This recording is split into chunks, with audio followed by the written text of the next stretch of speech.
also wanted to make some remarks with specifically to the, I guess, evolution of this conversation. I was thinking this morning about, the conversation that we had on this council regarding the Wheaton revitalization project and how we made a decision not to agree with the executive's proposal to invest on a platform right on top of WMATA, because we understood that a Class A office building was something very desirable, but we were trying to be realistic in looking at the issue of office vacancy throughout the county. And this was next to Metro.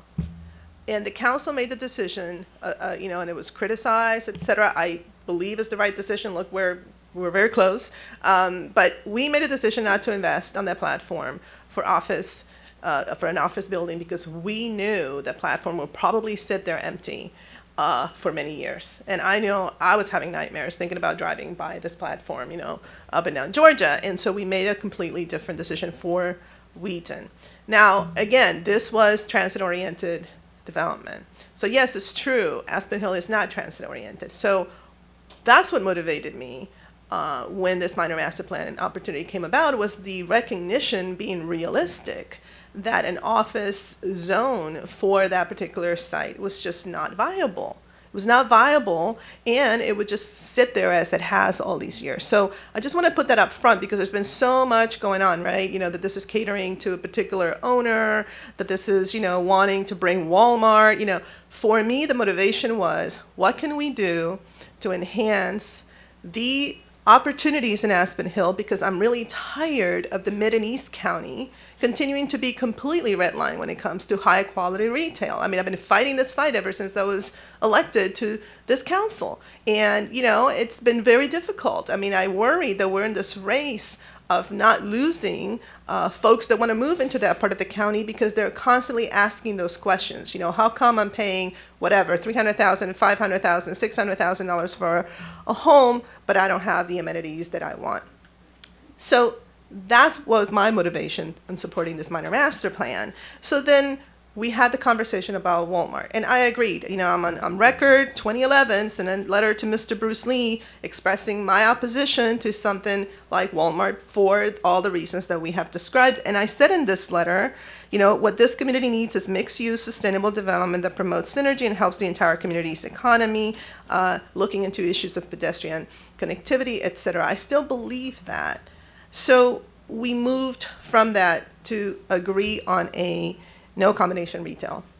And, yes, the owner would have liked the planning board's recommendation. The Fed committee took things into consideration. I chimed in, no combination retail.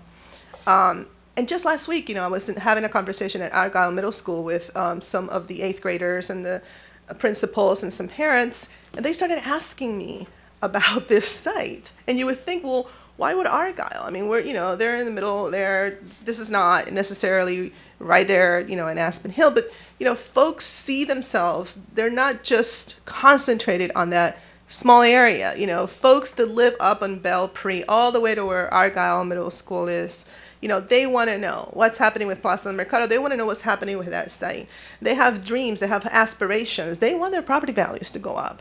And so that's just all to say that I believe that we have come a really long way from saying, no, absolutely not.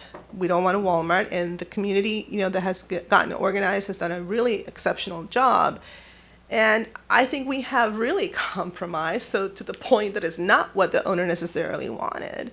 It may not be exactly what every day, there's a new requirement that comes up every day. I really want something to happen there because I think we shoot ourselves in the foot constantly in the mid and east part of the county when we put all these restrictions, because guess what, folks? People are not knocking down, to come to that area. They're not. And I don't say that because I like it. I'm saying it because I'm tired of meeting with the people in Economic Development Department, meeting with, property owners, saying, hey, can we have something better here? And they say, well, nobody wants to come there. Well, no wonder nobody wants to come there, because we make it really hard for anybody to come.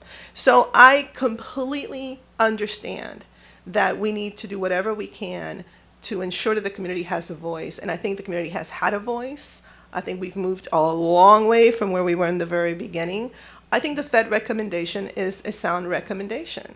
I think that at least it allows us to work through some possibilities, and to continue to put restrictions is basically to say we don't want anything there. And if that's the case, I mean, I understand.